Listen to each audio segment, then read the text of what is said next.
नमस्कार मित्रों, मैं राकेश अचल। इस कुछ टाइम बुलेटिन में, क्योंकि ये बुलेटिन का टाइम नहीं है, अमूमन लोग अपने दफ्तरों में हैं, अपने काम पर है, लेकिन मेरा ये बुलेटिन ऐसे ही कुछ टाइम पर आता है क्योंकि कुछ आपात सब्जेक्ट होते हैं जिन पर की बात करना मैं ज़रूरी समझता हूँ। इस समय मैं स्मार्ट सिटी परियोजना की बात कर रहा हूँ। भारत सरकार ने देश में सैकड़ों शहरों को स्मार्ट बनाने के लिए एक परियोजना शुरू की थी और उसके तहत करोड़ों रुपया हर शहर को बांटा। उसमें ग्वालियर शहर भी एक है। तो ग्वालियर शहर में भी करीबन 2-3 दर्जन परियोजनाएं स्मार्ट सिटी ने चलाई, लेकिन दुर्भाग्य ये है कि अभी तक हमारा ऐतिहासिक शहर ग्वालियर स्मार्ट नहीं हो पाया है। और उसकी वजह यह है कि स्मार्ट सिटी परियोजना का जो पैसा है ऐसे प्रोजेक्ट्स में लगाया जा रहा है कि उनसे पुरानी इमारतें, वो इमारतें जो रियासत काल की थी वो तो दुरुस्त हो गई, उनका कायाकल्प तो हो गया, लेकिन उससे जनता को कुछ नहीं मिला। स्मार्ट सिटी ग्वालियर का ऐसा एक विवादास्पद विषय है जिसे सुनकर आप हैरान होंगे कि इस शहर में स्मार्ट सिटी को चलते हुए 4-5 साल होने को हैं, लेकिन इस स्मार्ट सिटी परियोजना के तहत इस शहर में अभी तक सिटी बस नहीं चलती है। ये शहर यातायात की दृष्टि से मध्य प्रदेश का सबसे घटिया शहर माना जाता है। वजह यह है कि यहाँ अव्वल न तो सड़कें अच्छी हैं और ऊपर से सुगम यातायात के लिए और जो सार्वजनिक परिवहन जो यातायात होता है उसके लिए कोई सिटी बस नहीं है। सिटी बसें इस शहर में 1974 में 76 तक बल्कि चल रही थी, लेकिन तब मध्य प्रदेश राज्य परिवहन निगम चलाता था और बाद में बंद हो गई। अभी बीच में इस परियोजना के तहत मध्य प्रदेश के तमाम शहरों में, उज्जैन में, भोपाल में, इंदौर में सिटी बस परियोजना शुरू की गई और बड़ी सुचारू रूप से चल रही है। लेकिन ग्वालियर सिटी स्मार्ट सिटी परियोजना इस मामले में पूरी तरह नाकाम रही है। वो ग्वालियर किले को, ग्वालियर के महाराज बाड़ा पर जो पुरानी रियासतकालीन इमारतें हैं उनको फसाड लाइट्स से चमचमाने में लगी हुई है और उससे शहर में सड़कें बनाने की फुर्सत नहीं है। वो कहती है वो उसकी परियोजना का हिस्सा हो नहीं सकती। ग्वालियर शहर में सबसे बड़ा जो आपत्तिजनक मामला है वो है थीम रोड का। ग्वालियर में जयविलास पैलेस के ललितपुर गेट से लेके और मांडरे की माता मंदिर तक का एक हिस्सा है जिसे तत्कालीन महापौर क्षमा कीजिए, समीक्षा गुप्ता ने 3.5 करोड़ की लागत से इस थीम रोड में बदला था। उस थीम रोड को जयपुर में की जो वास्तुशिल्प शैली है उसके हिसाब से लाल पत्थर की जालियों से सजाया गया। वहाँ बेंचें लगाई गई, वहाँ पर जो डिवाइडर है उस पर जालियाँ लगाई गई, बड़ी सुंदर बना दी गई थी। और इस रोड पर संयोग से सिंधिया परिवार की छतरियाँ भी हैं। छतरियाँ यानी समाधियाँ, इसमें राजमाता की है, राजमाता के पति की है, माधवराव सिंधिया की है और अभी हाल में ही माधवराव सिंधिया जी की पत्नी माधवीरा जी हैं, उनकी भी समाधि है। तो वहाँ भी लोग घूमने जाते हैं, तो उस लिहाज से वो थीम रोड बन गई थी। लेकिन आपको जानकर हैरानी होगी कि स्मार्ट सिटी परियोजना ने इसी थीम रोड पर दोबारा से काम शुरू कर दिया और इसको नए सिरे से सजाने की कोशिश की। कोई बात नहीं, चलिए, हमारे यहाँ ये परंपरा है कि एक प्रशासक आता है वो दूसरे प्रशासक की योजनाओं को मिट्टी में मिला देता है। इस परियोजना में सबसे हैरान करने वाली बात यह है कि जो रियासतकालीन राज्य चिन्ह थे, हमारे यहाँ जो राज्य चिन्ह है सिंधिया राजघराने का, उसमें 2 सर्प रहते हैं और बीच में सूर्य का चिन्ह रहता है, सूर्य मुस्कुराता हुआ सूर्य रहता है।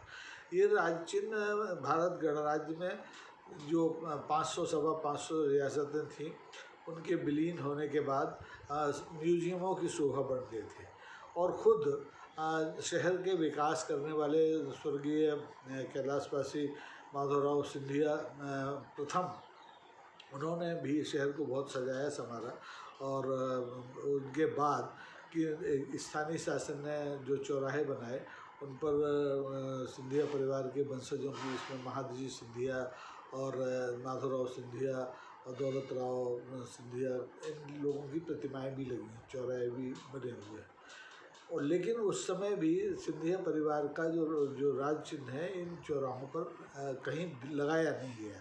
ना उस समय के स्थानीय शासन ने लगाया, ना उस समय सिंधिया परिवार का जो वर्चस्व था वो तो हर सरकार पर था, हर पार्टी पर था, भाजपा पर भी था, कांग्रेस पर भी रहा, लेकिन ये कभी कोशिश नहीं की गई। ये पहली बार हो रहा है कि स्मार्ट सिटी परियोजना के तहत जो महादजी सिंधिया की प्रतिमा का चौराहा है, जिसे अचलेश्वर चौराहा कहते हैं, उस पर पत्थर की जालियों पर विशेष रूप से ये राज चिन्ह उकेरवा करके उसको नए सिरे से तोड़ करके पूरे चौराहे को बनाया जा रहा है। इतना बड़ा चौराहा है कि उससे यातायात तक बाधित होने लगा है। लेकिन चूँकि महल की मर्जी है, महल की मर्जी यानी सिंधिया परिवार की मर्जी है, और सिंधिया परिवार की मर्जी के आगे स्मार्ट सिटी परियोजना के सीईओ की हिम्मत नहीं है कि वो इस काम को न करें। इसके अलावा एक इंदरगंज चौराहा है जिसको घोड़ा चौराहा इसलिए कहते हैं, वहाँ पर अश्व पर सवार माधवराव सिंधिया प्रथम की प्रतिमा लगी है। वहाँ पर बड़ी सुंदर पीतल की सांकलों वाला चौराहा था, जिसमें चारों तरफ पीतल की सांकलें लगी थी।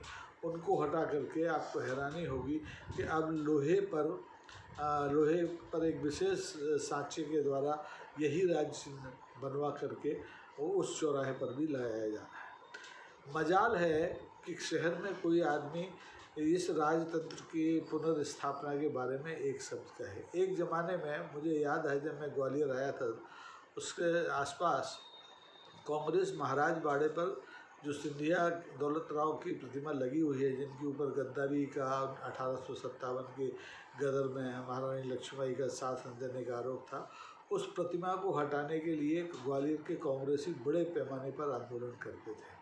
और उस समय कक्का डोंगर सिंह थे, उनके बाद में उनके बेटे राजन सिंह रहे, और तमाम सारे कांग्रेसी। अब तो वो पीढ़ी ही समाप्त हो गई। लेकिन इस कार्रवाई के बाद न तो कांग्रेसी बोलने को तैयार हैं, भाजपाइयों की बोलने की तो हिम्मत नहीं है, और वामपंथियों को शायद अभी ये पता नहीं चला है कि जो सिंधिया परिवार का राज चिन्ह है वो उनके शहर में, ग्वालियर शहर में जनता के पैसे से प्रतिबिंबित करके चौराहों पर लगाया जा रहा है। मैं अपने शहर से बहुत प्यार करता हूँ। मुझे इसलिए इस शहर से प्यार है कि ये संगीत की राजधानी है, दुनिया में इसको यूनेस्को ने भी संगीत की राजधानी माना है।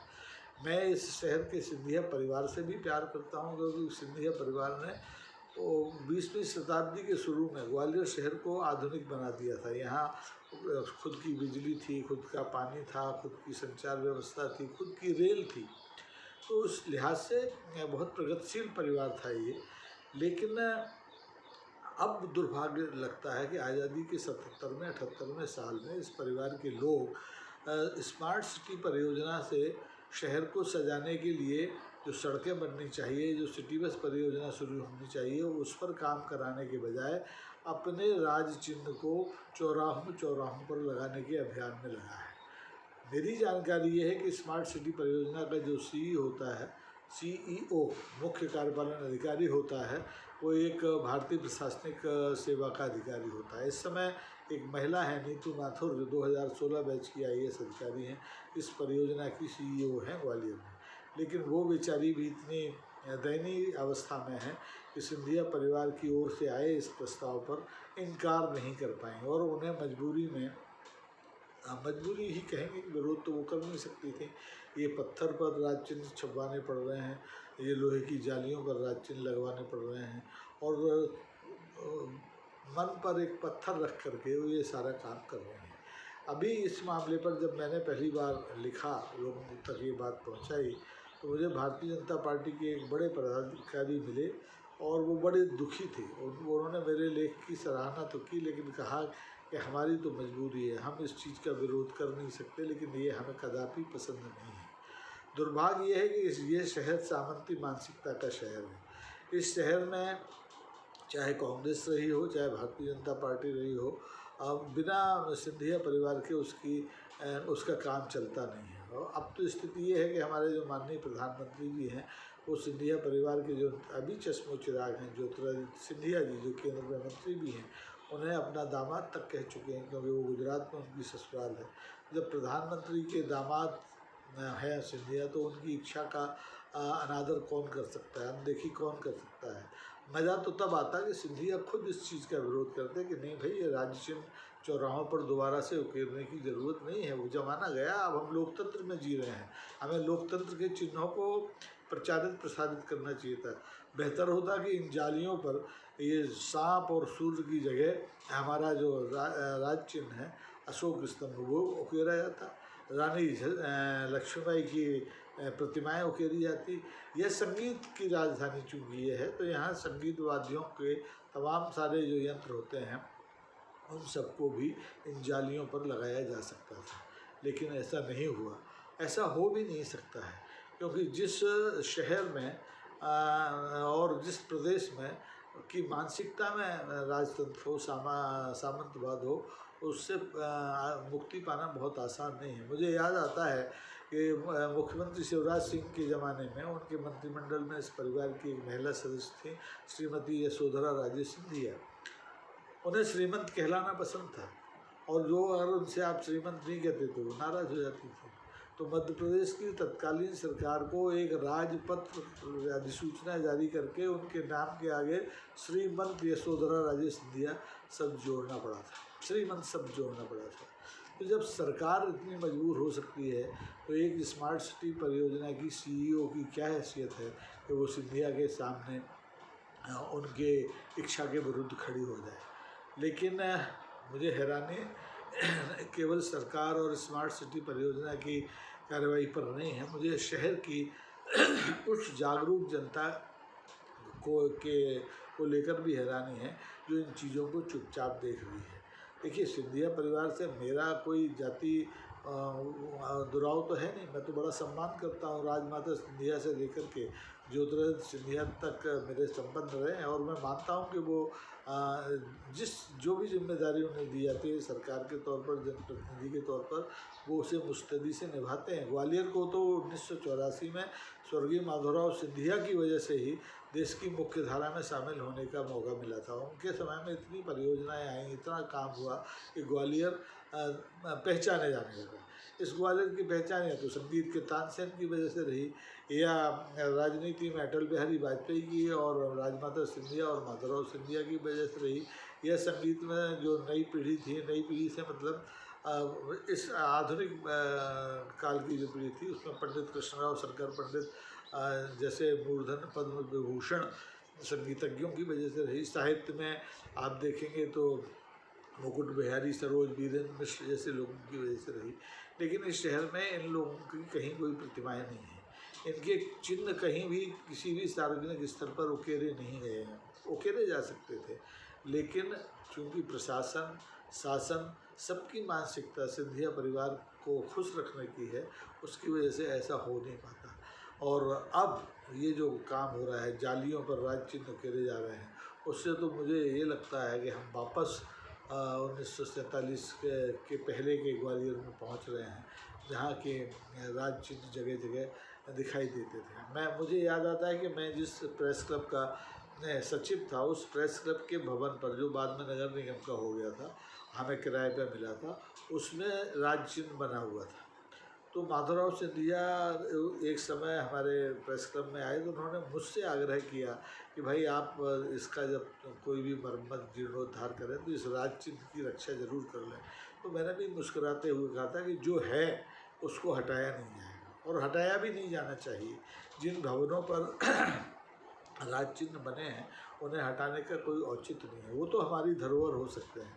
लेकिन आज के युग में हम जब आज़ाद हो चुके हैं, तब हम इन राज चिन्हों का प्रचार प्रसार करें, इनकी पुनर्स्थापना करें, और वो भी जनता के पैसे से, तो बड़ी आपत्तिजनक बात है। आप इस बारे में क्या सोचते हैं मुझे ज़रूर बताएं।